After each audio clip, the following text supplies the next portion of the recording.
Boa tarde. O Primeiro Escalão recebe nesta tarde, nesta quarta-feira, aqui nos estúdios da OTV, a jornalista e escritora Ellen Dastre. Para me ajudar, me auxiliar nessa entrevista com a jornalista Ellen Dastre, eu convidei a advogada e comunicadora Soraya Câmara. Ellen Dastre tem uma história muito grande, muito cheia de predicados, de atributos. Ela trabalhou muitos anos em televisão, muitos anos em emissoras de rádio, prestou trabalhos de comunicação institucional e corporativa para grandes empresas. Mas eu vou deduzir e reduzir um pouquinho essa apresentação, Ellen, senão nós vamos ficar 10 minutos falando do seu perfil e da sua biografia. Muito obrigado por ter atendido ao nosso convite, participado do programa. Obrigado, boa tarde. Para falar do seu trabalho. Eu é que agradeço. Vamos começar pelo fim, vamos fazer uma intersecção. Não vamos falar do seu início de carreira, que foi em rádio e televisão, mas começando pelo fim, fazendo essa intersecção e uma junção, que a sua vida é cheia de intersecções e junções, uma história muito grande, muito rica, falar do seu trabalho como escritora. Você lançou seu primeiro livro em 2010, a partir de uma experiência vivida com a sua avó. Um livro titulado Histórias que Podem Mudar a Sua Vida. Eu gostaria que você falasse sobre esse livro e depois vamos falar sobre os outros dois livros subsequentes, que sobre esporte. Muito obrigado. Por favor, Ellen, contar um pouquinho a história desta publicação, desse livro. Vou contar porque foi tão legal, foi uma experiência tão rica na minha vida. Então foi o seguinte, eu estava conversando, na época eu dirigia o programa do Rony Fon, o Todo Seu, na TV Gazeta, e o Rony brincava comigo: Ellen, você precisa escrever um livro.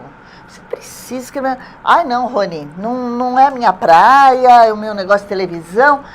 Mas ele me falava aquilo todo dia. O Rony, né, uma pessoa como ele, te incentivando. Aí um dia, meu marido falou para mim: a gente precisa viajar mais, você fica tão preso em televisão. Você dirigiu o programa do Rony durante muitos anos. Foi. Você criou na verdade, o programa, né? eu montei o esquema do programa, o projeto do programa, aí o projeto, o Todo Seu. O projeto foi aprovado, aí me convidaram para dirigir. Eu, mais do que imediatamente, aceitei. É um desafio maravilhoso. Aí, bom, o Rony me incentivou a escrever, meu marido estava me cobrando um pouco mais de tempo, porque televisão consome, acaba, arrasa com a sua vida, é o dia inteiro. Aí eu falei: vou parar de trabalhar e vou cuidar um pouco de outro lado da minha vida, né? Vou viajar um pouco mais, vou sair um pouco mais, dar mais atenção para minha família e vou escrever um livro. Aí, o livro que eu Ainda decidi... não tinha ideia do tema? Tinha. Ou já tinha? Já tinha. Aí eu quis escrever sobre as histórias vividas com a minha avó.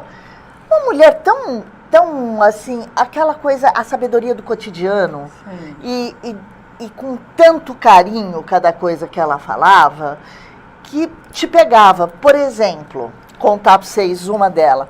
Ela chegou para mim uma vez e eu cheguei em casa chorando, desesperada, arrasada. Eu tinha sido demitida da TV Bandeirantes. Trabalhava lá, minha primeira demissão. A gente nunca esquece, né? O primeiro pau que você toma, você não esquece. Cheguei chorando em casa, arrasada. Vó, acabou minha vida, acabou o mundo, eu fui demitida. Ela fez: nossa, filha, que ótimo, eu vou fazer um café. Vó, você não entendeu. Eu vou contar para você. Eu fui demitida. Eu entendi.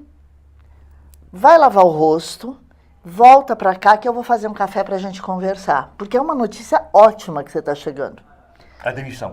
A demissão. Eu falei: bom, acho que minha avó não tá batendo muito bem. Eu vi que é o espírito psicológico, ver o lado bom de Aí, qualquer situação. Aí ela vem e faz ver o assim lado pra bom mim. de qualquer situação. Eu falei: vó, o que tem de bom nisso? Tenta explicar pra mim, chorando. Eu tentei explicar pra mim. Ela falou: quando você começou na TV Bandeirantes, você não tinha experiência nenhuma. Você não tinha nada. Você batalhou, você brigou para entrar. Muito bem, você entrou na televisão. Agora você adquiriu uma experiência. Então pare e pensa aonde você quer trabalhar.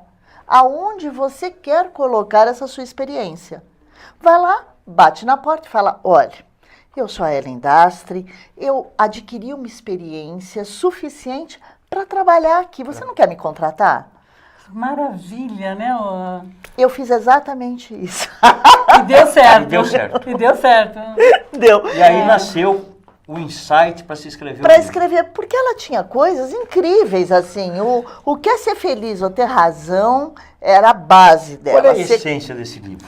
Histórias que podem mudar sua vida. Cada Qual é a essência?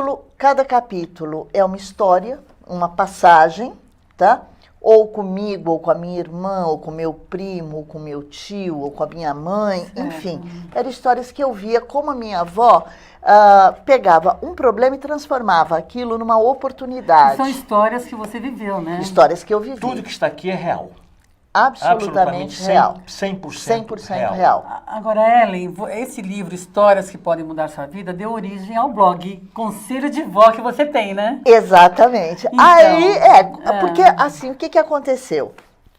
O livro, ele esgotou. E Está esgotado. está esgotado, ele não existe mais. E quem quiser adquirir, quem estiver assistindo ao nosso programa e quiser adquirir esse livro, Não tem. nem através da editora, Não, esgotou, a editora não fez uma segunda edição, porque a editora mudou o caminho dela.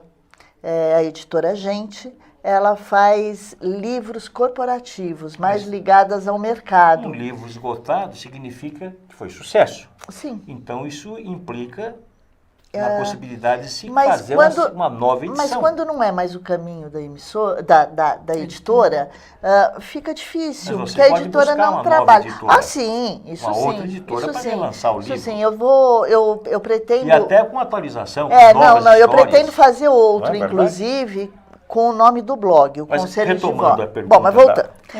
Aí, Soraya. Esse livro, Esgotou. né? Histórias que Podem Mudar Sua Vida, deu origem ao blog. Exato. Conselho de Vó. Exato. Exatamente. Esgotou. Aí eu falei, eu vou montar um conselho de vó, né? Que foi tão importante para mim ter os conselhos da minha avó. Foi tão interessante que eu falei, não, muita gente deve precisar ter isso. Aí eu montei o blog. Quem quiser entrar no blog, Qual além... é o blog? Você conselhodevó.com.br www. Conselho de Vó, Conselho de Vó, tudo junto? tudo junto, .com.br. .com.br. Aí, a pessoa lê as histórias que tem lá, tem várias histórias, várias passagens, e ainda pode me perguntar alguma coisa, e eu, com a experiência adquirida da minha avó e depois da minha vida, também estou ali disposta a ser uma avó virtual. Pode consultá-la, então. Pode, não tem problema tá. nenhum. Qual é a importância de uma avó na família? Na família, em geral. Qual é a importância? eu vou Qual é o contar, papel eu vou contar de uma coisa. avó Eu vou contar uma coisa para na vocês, família? que eu cometi um erro. Com a sua experiência. Eu cometi um erro absurdo quando eu lancei o livro. Eu lancei o livro olhando para o meu umbigo, minha Sim. experiência com a minha avó, e lancei o livro. Histórias que Podem Mudar Sua Vida. Quando eu fui escrever o meu próprio release para eu própria me divulgar, eu percebi que faltava uma visão de mundo, desse mundo avós e netos. Eu não tinha pesquisado. Eu falei, nossa, como é que está a relação dos avós com os netos nesses novos tempos? Como eles... Porque eu não me preocupei com isso. Então, esse seria seu primeiro objetivo na criação do blog, Do blog. Conselho Na de Vó. criação do blog Foi o primeiro pensamento, o primeiro objetivo. A primeira coisa que eu falei, como é que tá essa relação? tá. E aí eu falei, imagina, hoje, adolescente, jovem, criança, nem tem contato com os avós, não é como era na nossa época. É verdade. Gente, que erro. Hoje, as crianças e jovens têm um contato muito mais próximo com os avós. O que aconteceu no mundo da nossa época para hoje em dia? Primeiro, o idoso não é mais idoso, né? É um jovem. 60 anos hoje é um jovem. É um jovem. Né? É os Ainda 40. veterano, mas é um É os jovem 40, veterano. né? É um jovem. Da nossa época. E então, E quando você diz nossa época, situando no tempo, anos 70, 80? Não, eu seu sou período de da convivência com a década sua de avó. 60. Não, eu sou da década de 60, 60. né? Então, eu tô dizendo lá de trás da década de 60 para hoje, Sim. né? Mudou demais. As famílias mudaram, né? Em que A sentido? estrutura familiar mudou. Mudou assim, por exemplo, antigamente, mesmo uma pessoa classe média baixa tinha uma empregada. Ou a mãe não trabalhava. Sim. Né? Então, assim, ou você tinha aquela empregada que morava em casa, tal, ou sua mãe não trabalhava, ou uma coisa ou outra, ou até as duas. A mãe não trabalhava e ainda tinha. Por quê? Porque era barato. Não era caro ter uma empregada. Hoje em dia é uma fortuna. Impraticável. Porque hoje registra, né? Hoje em Que é dia um direito delas, lógico. Hoje em dia é uma fortuna. É um direito, né? é. Não, e mudou, hoje É. elas exigem Mudou a relação de mais, emprego. mudou a relação. É. Então, você não tem mais aquela estrutura que você tinha na tua casa.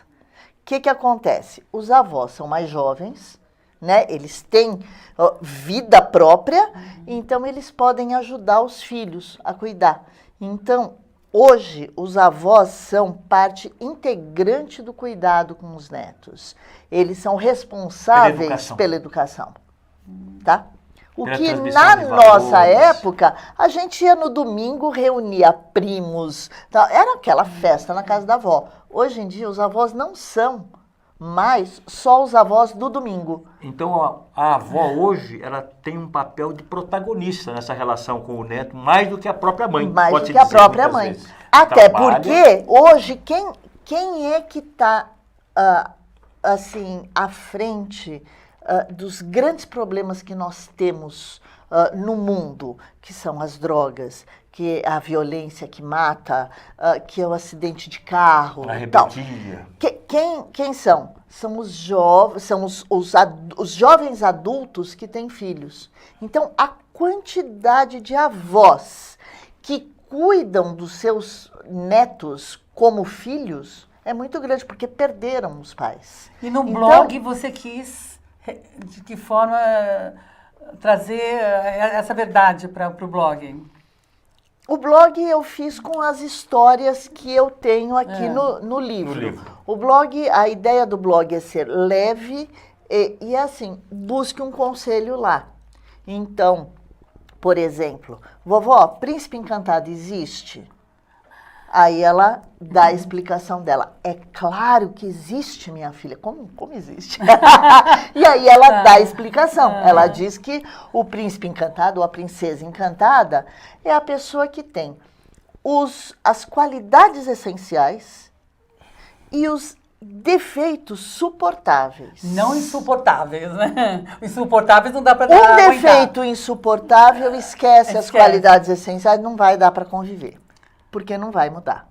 Então, a minha avó dizia que o príncipe encantado Existe. ou a princesa encantada Existe. Papai é a Noel pessoa que... existe. Claro que existe Papai com aqueles Noel. atributos e com defeitos Suportáveis, suportáveis, né? Tá. Então, e assim por diante, a minha avó sempre vinha com definições muito divertidas e muito reais. Legal. Não era mentira, tá? Histórias assim como uma amiga dela chegando na casa dela desesperada porque o filho estava com AIDS na década de 80, onde a AIDS matava. E a mulher estava chorando, desesperada, tal. Minha avó sempre fazia um café. Eu acho que ela ia pensar no que ela ia falar na hora que ela estava fazendo café. Café Então delicioso, né? Devia e ser. ela fazia assim, espera só um pouquinho que eu vou fazer um café para nós. E ela saía. Eu acho que era para pensar o que ela ia responder, entendeu? Aí ela ia e voltou para a mulher e disse: todos nós nascemos com a certeza que vamos morrer. Isso é básico. Teu filho pode sair, sofrer um acidente e morrer. O seu filho está com AIDS. Ele tem data para morrer. Aproveite essa oportunidade que a vida está te dando. Faz um baú de lembranças boas com seu filho.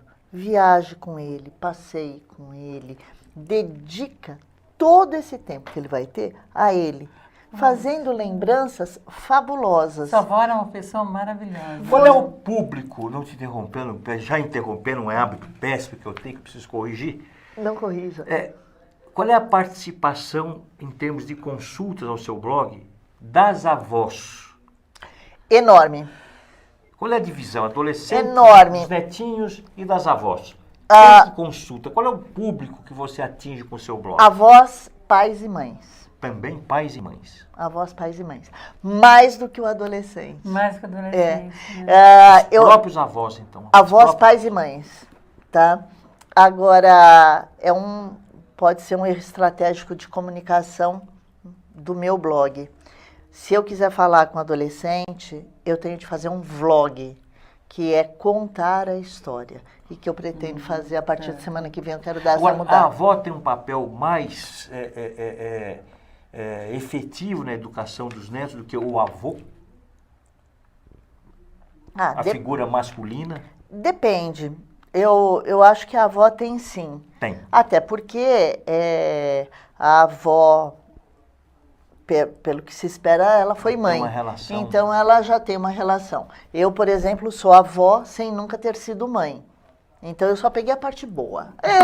Festa, entendeu? Então, porque é filho do meu marido. Sim. Então é meu neto. Não deixa de ser seu neto. Não, é completamente meu neto, imagina. Como eu não tive filhos e tive enteados. Exatamente. E Praticamente assim, a mesma ele... coisa, mal comparando. O meu neto é uma coisa comigo, entendeu? Eu fico toda quarta-feira com ele e agora ele está com 4 anos. A gente tem uma relação deliciosa. Toda quarta-feira eu tô com ele e às vezes ele fala para mim, vovó, na semana não tem mais quarta-feira? Qual é a idade dele? Não, 4 anos. Qual é a idade dele? 4. 4 anos. 4 anos. Ellen, quero te perguntar, antes de falar sobre os outros livros que você publicou, eu gostaria de saber que você é uma ghostwriter. Você poderia falar sobre isso? Falo. Hoje em dia... Traduzindo também para o internauta que não sabe o que significa esta palavra. Então, hoje em dia, depois que eu comecei a escrever livros, eu me apaixonei pelo mercado editorial. É muito interessante, tem coisas muito interessantes. Aí, começaram a me procurar para escrever para outra pessoa. Ghostwriter significa escritor fantasma, tá? Então, uma pessoa quer escrever a biografia, uma biografia sua, mas não sabe escrever, uma autobiografia. Não sabe escrever, não tem o hábito, não é que não sabe, mas não tem o hábito, não tem o jeito. Então, me procura e me contrata, aí a pessoa grava, vai me contando tudo gravando, parará, eu faço algumas entrevistas pessoais, né? E aí eu escrevo o livro para a pessoa. Meu nome não aparece, aparece o nome da pessoa. Normalmente eu escrevo na primeira pessoa, quer dizer, eu escrevo pela pessoa. É muito divertido porque eu escrevo para muitos homens. E aí no texto... A demanda é mais masculina para a ghostwriter. Eu acho que sim. Aí, pelo menos para mim, chega mais, né?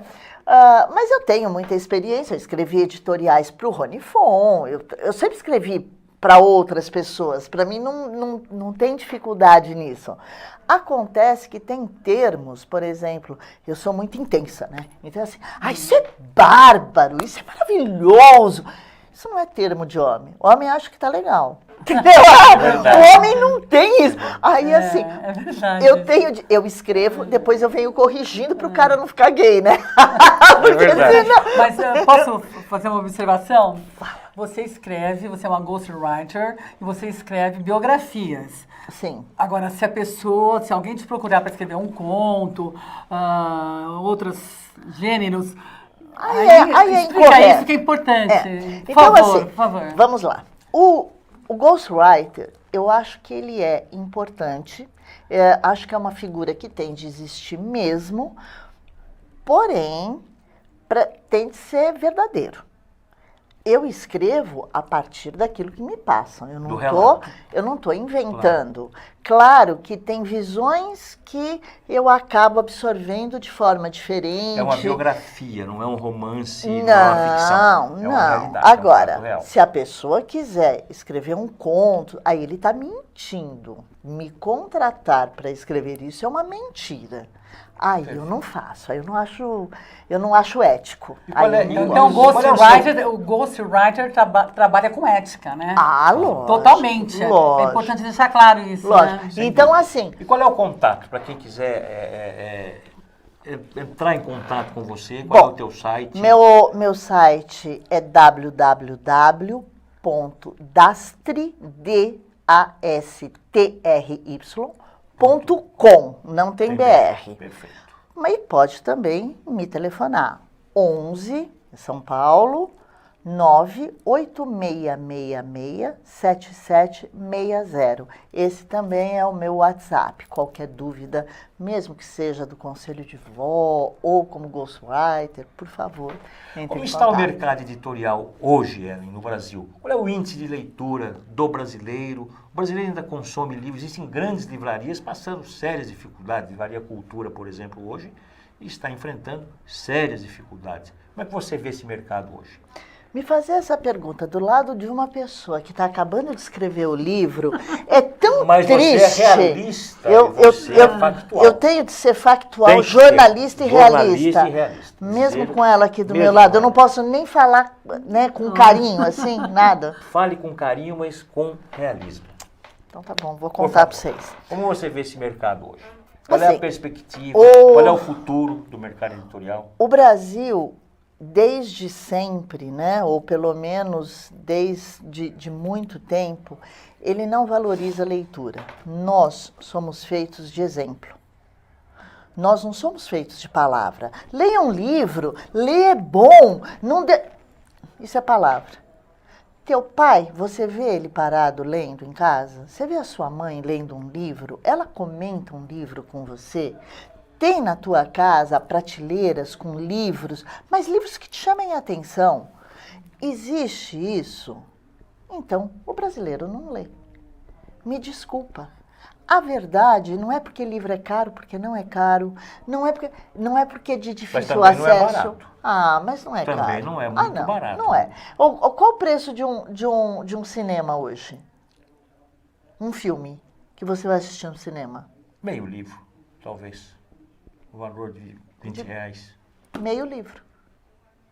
A Tá? média de um livro, hoje, o custo de um livro... Eu entendo está em o torno que de você R$40. diz, Ellen. É. Não há o hábito. O hábito Não da tem, leitura. você não tem o hábito da Não leitura. tem o hábito da leitura. Não. Porque não foi Então- inculcado em você. Não- Exatamente. Exato. Além do que, tem um segundo problema, que é a língua portuguesa, a língua brasileira. Não vou falar língua portuguesa, vou falar da língua brasileira. Português falado no Brasil. O português falado no Brasil e escrito no Brasil. Gente, eu li a coleção do Monteiro Lobato inteira quando eu era criança. E eu amava o Monteiro Lobato. Peguei e guardei todos os livros, encapei, guardei, porque eu falei, eu vou ler para os meus filhos. Aí eu não tive filhos. Um dia, eu levava os meus sobrinhos para casa, uma vez por mês, eu catava os meus sobrinhos para passar um fim de semana comigo. Estavam lá os 4.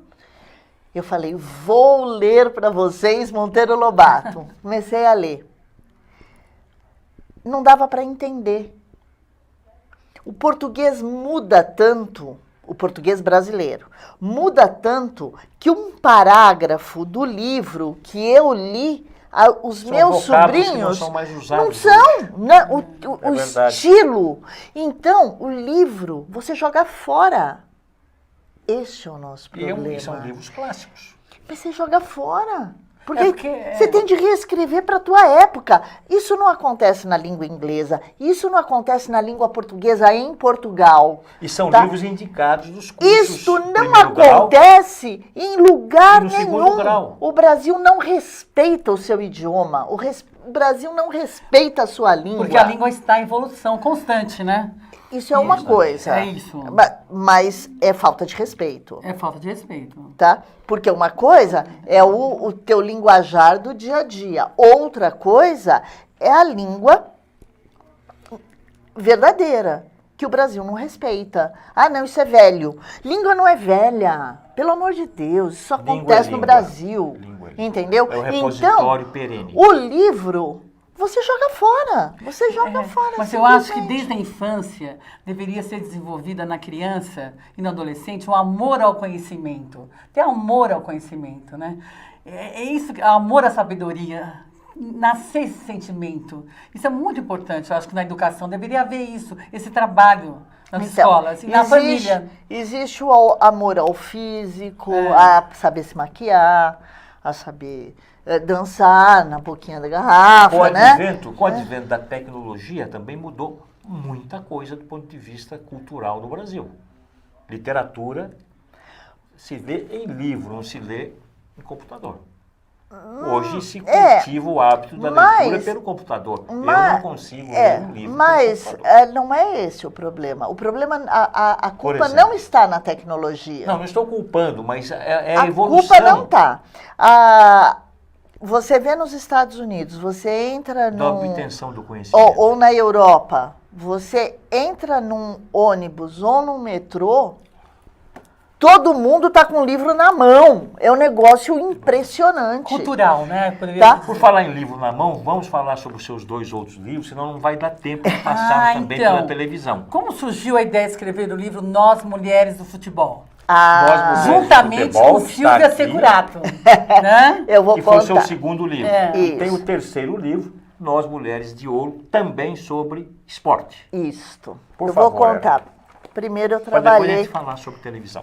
Primeiro eu trabalhei na TV Bandeirantes, no show do esporte. Quando migrou, o Luciano do Vale deixou o show do esporte e entrou o J. Ávila com o show do esporte, uma coisa mais moderna, enfim, trazendo uma nova linguagem. E eu participei desse início, desse show do esporte, com esse novo formato, ajudei a criar alguns programas e dirigi outros, tal. Então, eu sempre gostei de esporte, nessa época eu me envolvi bastante com esporte. Mas não foi aí que surgiu, porque eu já não estava mais em televisão. Depois que eu escrevi meu primeiro livro, me encantei pelo mundo editorial e conheci a Silvia Securato, que é a proprietária da Oficina do Livro Editora. A Oficina do Livro Editora tem por base antologias. Antologias são livros coletivos. Cada capítulo é escrito por um autor. Então você tem um tema e, através daquele tema, todos escrevem. Então é uma linguagem diferente de cada um, né? O estilo de cada um e o olhar de cada um sobre o mesmo tema. E eu comecei a achar muito interessante e tal, e ela tinha a coleção Nós Mulheres. Cada ano ela lançava, eram livros grandes e cada capítulo escrito por uma mulher. Muito bem. Aí ela falou, tá aí chegando a Copa do Mundo, não sei o quê, parará, papá. Vamos escrever um livro? Falei, que? Ela falou, Nós Mulheres do Futebol. Eu falei, Silvia, vamos, tal. Nós Mulheres do Futebol. Só que faltava 90 dias para a Copa. Ela falou, vamos lançar antes da Copa. Eu falei, Silvia. É uma antologia. Esse não. Não. Esse não. Esse é um livro de entrevistas. Nós entrevistamos 23 mulheres que têm a sua vida envolvida com o futebol, direta ou indiretamente. Então, nós entrevistamos, por exemplo, a mãe do juiz. Ela é a mulher mais famosa do futebol. Envolvidíssima com o futebol. Como é que ela assiste futebol? Você imagina a tensão dela, o filho dela sendo ameaçado 100% do tempo, nem começou o jogo, já estão ameaçando o filho dela. Então, assim, como é que ela vê? E ela torce para algum time? Como é que é essa relação da mãe do juiz com o futebol, né?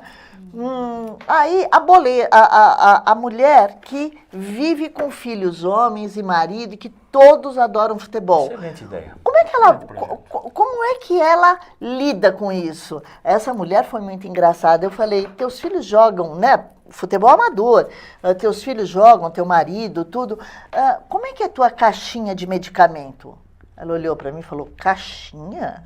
Eu tenho um armário, meu bem. Eu tenho muleta, porque já aconteceu tudo com eles, né? Então, ela é muito divertido. Ela vive o futebol cuidando do marido e dos filhos. E esse livro está disponível? Não Esse está esgotado. na Oficina do Livro Editora. E o segundo livro sobre esporte, Nós Mulheres de Ouro. Aí, por causa do Nós Mulheres do Futebol, ela falou, Ellen, vamos fazer agora o Nós Mulheres de Ouro? Eu falei, mas Silvia, você é maluca, você pede as coisas, tudo faltando 90 dias. E o que é o Nós Mulheres de Ouro? É sobre o quê? Mulheres que têm a sua vida envolvida no esporte. Também. Essa são diretamente. atletas. Essas são atletas e o nosso objetivo era pegar vários tipos de esporte e saber a dificuldade de cada um, como é que elas enfrentam, como é que elas começaram a se dedicar, por quê, como é que elas entraram nesse mundo. E é maravilhoso, é maravilhoso. A gente descobriu que nós temos uma técnica internacional, ela participa dos eventos internacionais como técnica, dando nota, como jurada, tá, de ginástica artística. Eu falei, como assim? Como existe essa mulher? A gente descobriu, ela é incrível, ela conhece tudo de ginástica artística, ela tem uma escola de ginástica artística em São Paulo, aqui no Morumbi, e ela mesmo não desenvolveu, acabou não indo para a Olimpíada, ela nunca foi para uma Olimpíada, nada, mas ela acabou se formando como jurada. E esse livro está disponível? Também na Oficina do Livro Editora. Oficina do Livro Editora. Oficinadolivro.com.br. Nós Mulheres de Ouro, né? Tá. Então é super curioso e as mulheres são incríveis, maravilhosas, assim. No Nós Mulheres do Futebol, inclusive, tem a entrevista com a Marlene Matheus, que faleceu ontem. Faleceu ontem. Dando uma guinada agora na nossa pauta, do conteúdo da nossa conversa, voltando para o início da sua vida, da sua história. Televisão. Você começou a sua vida trabalhando em televisão. Hoje você está fora da televisão.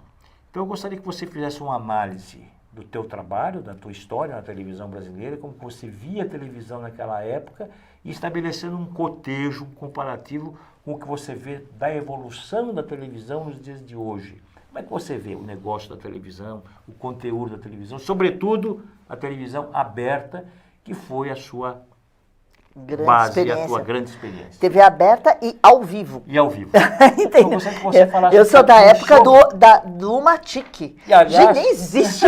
Hoje estamos fazendo esse programa, Primeiro Escalão, entrevistando a jornalista e escritora Ellen Dassey, numa TV que vai ao ar pela internet. Exatamente. Televisão pela internet, que é a AltV, que tem quase 2 décadas de vida. Bom, televisão era uma caixinha de grandes surpresas. Ela tinha um glamour todo especial, ela tinha uma magia, era mágico. Ligar aquele botão e ter a imagem era mágico, era um negócio incrível. Ela foi perdendo o glamour. Quando eu comecei a trabalhar em televisão, eu não tinha ideia de como funcionava a TV por dentro. Eu não sabia.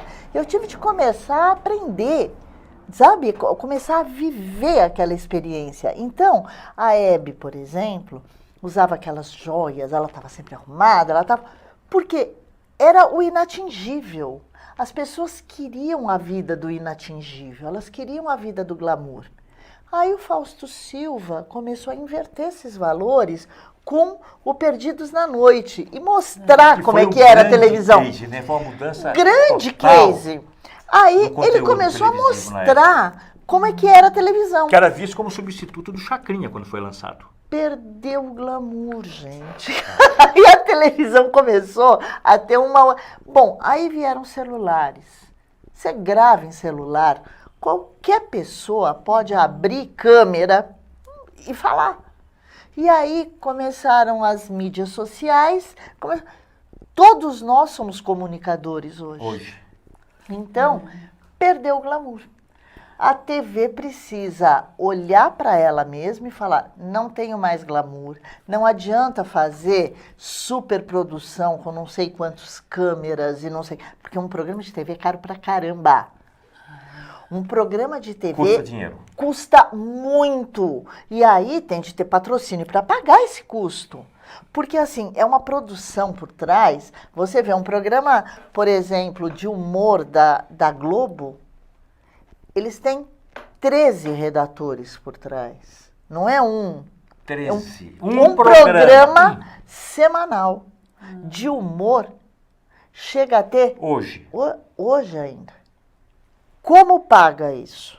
Olha, de uma maneira geral, eu não gosto de assistir TV aberta mais. E, principalmente em relação a músicas que são apresentadas, shows, né? Certos artistas que não são artistas, nem todo mundo é artista de verdade, né? Então eu vejo a qualidade muito ruim do que é apresentado em termos de música. Muito ruim, não é música que é apresentada. É uma ilusão. Então quem tem uma formação musical, quem teve um aprimoramento da sensibilidade nesse sentido, não tolera o que é apresentado na TV aberta muitas vezes. Não vou dizer que é sempre, mas é um... Pegando o gancho do tema música que a Soraya está levantando, hoje os diretores de programação das redes abertas de televisão dizem que música não dá audiência. Eu, particularmente, tenho uma opinião a respeito, queria ouvir a sua. Você acha que música não dá audiência? Com licença. Como tínhamos antigamente? Música boa, né? Música de verdade. Como é que você vê que ela já dirigiu tantos programas? Gente, eu fiz o programa do Rony Fon à noite. E a nossa proposta no programa éramos ser um alternativo para quem estava em casa. Então, eu nunca me preocupei com o que estava na moda, nem o que estava bombando. Eu me preocupava com coisas boas. Então, assim, a gente ia buscar, tipo a Maria Creuza, que ninguém via há um século. E a gente ligava, Maria Creuza, vem para... Oi, né? Como? Ela se assustava. É lógico. E Marcos Valle, né? Números, né? A gente Maravilhosos. trazia tal. Bom, a Jovem Guarda inteira, obviamente, que aí eles mesmo procuravam a gente por causa do Rony, não sei o que. E sempre deu audiência. Repercussão. Não. Então, você acha que a música não dá audiência? Não, a música dá. O problema da TV aberta é que ela é feita para quem não tem dinheiro para pagar Netflix, para quem não tem dinheiro para pagar uma TV a cabo. Então, mas, por exemplo, no seu seu tempo de televisão, na Bandeirantes, sobretudo, as audiências médias ultrapassavam os 10 pontos. Elas são 2 dígitos, 10, 12, 15, até 20. Sim. Hoje, não ultrapassa 3, 4, 5 pontos. Não, de no horário nenhum. nobre. Como é que Nossa. você explica isso? Hoje a televisão está esses índices baixíssimos, um share baixíssimo, e tem mais gente assistindo, a população aumentou, tem uns 200 milhões de habitantes no Brasil, 12 milhões em São Paulo. Então todos na TV fechada. Todos. Porque eu imagino o seguinte, a criança, desde pequena, ouvindo os programas, né, a música que é ofertada na TV aberta, que deseduca, na realidade, a criança, o ouvido da criança e do adolescente. Você ouve coisa ruim, Você acostuma. você acostuma e deseduca o teu ouvido musical, né? A realidade é essa, então... Por exemplo, para mim, o que é MPB de fato? Sim. É chorinho. O chorinho é a música popular brasileiríssima. Não tem em lugar nenhum, nada nem parecido. Eu acrescentaria mais um ritmo. Qual? O samba. Bom, o samba é uma maravilha, né? Eu amo samba. Verdadeiro. O samba verdadeiro. Agora, por exemplo, a MPB que ficou conhecida no mundo foi a MPB que se aproximou do jazz, que é a bossa nova. Ela se aproximou do jazz. É maravilhoso, mas ela é muito mais próxima ao jazz. Ela tem um viés e por isso ela virou mundial, tá? Agora, chorinho, quando você ouve aquilo, você fala... Que som é esse? E a música chamada, Bedak, caipira, né? Tá correto, né? A música caipira. Tradicional, de raiz. De raiz, é maravilhosa também, né? Eu sou apaixonada também. Eu, por exemplo, tenho, assim, o que é regional, eu até entendo que para muitas pessoas, por exemplo, quem está no sul, está mais perto do tango do que Exatamente. Do samba. Não, do samba não, mas está mais perto do tango, o samba eu acho que é nacional, mas do que da música de cordel, por exemplo. Sem dúvida. Aí é mais Tá? nordeste. Então, assim, o cordel você tem menos acesso do que ao tango, por vê? causa do tamanho do Brasil. Por isso que não existe música mais ou menos música. Ou é música ou não é música. Sem dúvida. Sem dúvida. Não é verdade? Sem dúvida. Então, muitas vezes eu não ouço música na TV aberta. É transmitido como música, mas eu estou ouvindo qualquer coisa menos música. Televisão é uma doença, é uma virose. Para quem trabalha dentro dela, você não tem saudades da televisão? Eu Quais não são os seus consigo me projetos? afastar. Quais são os seus projetos? Porque hoje você não está efetivamente dentro de uma emissora de televisão. Você tem algum projeto para voltar para a televisão? Não. Projeto para voltar, não. Mas eu adoro me meter nos programas. Então, a minha afilhada, por exemplo, é uma apresentadora de TV, a Pamela Domingues. Eu assisto os programas, ligo, isso, aquilo, ela tá bondinha, assim, o programa do Rony Fon. Para minha sorte, para minha alegria imensa, é toda a minha equipe que continua lá. O diretor do programa do Rony hoje foi meu assistente de produção. A redatora foi minha estagiária, a coordenadora foi minha estagiária. Então, assim, são meus filhos. Aí eu assisto o programa, não gosto de alguma coisa, vamos conversar, vamos almoçar, olha, e se fizer para cá, e se fizer para lá? Adoro! Eu gostaria de te perguntar uma coisa. Você é professora universitária, ou foi? Eu fui. Trabalhou com pesquisa, então? Não, eu fui professora universitária, assim, Redação. Me deram um susto e eu entrei como professora universitária, porque pela minha experiência, eu fiz pós-graduação, mestrado e tal, mas a minha experiência realmente é que me levou para ser professora universitária. Quando eu peguei alunos e vi que eles não sabiam escrever português, eu desisti. Nosso tempo, infelizmente, está chegando ao fim. Numa frase, qual é o futuro da televisão aberta para você? E teremos que, infelizmente, encerrar o programa. O futuro da TV é você ter a TV na sua mão. Vai estar nos celulares, vai estar no... Esse simples. é o futuro. Internet. Internet. Ellen Dastre, muito obrigado pela sua presença, pela sua participação no Primeiro Escalão. Agradeço imensamente. Muito obrigada. Soraya Câmara, muito obrigado. O Primeiro Escalão volta na próxima quarta-feira. Até lá. Obrigado. Tchau.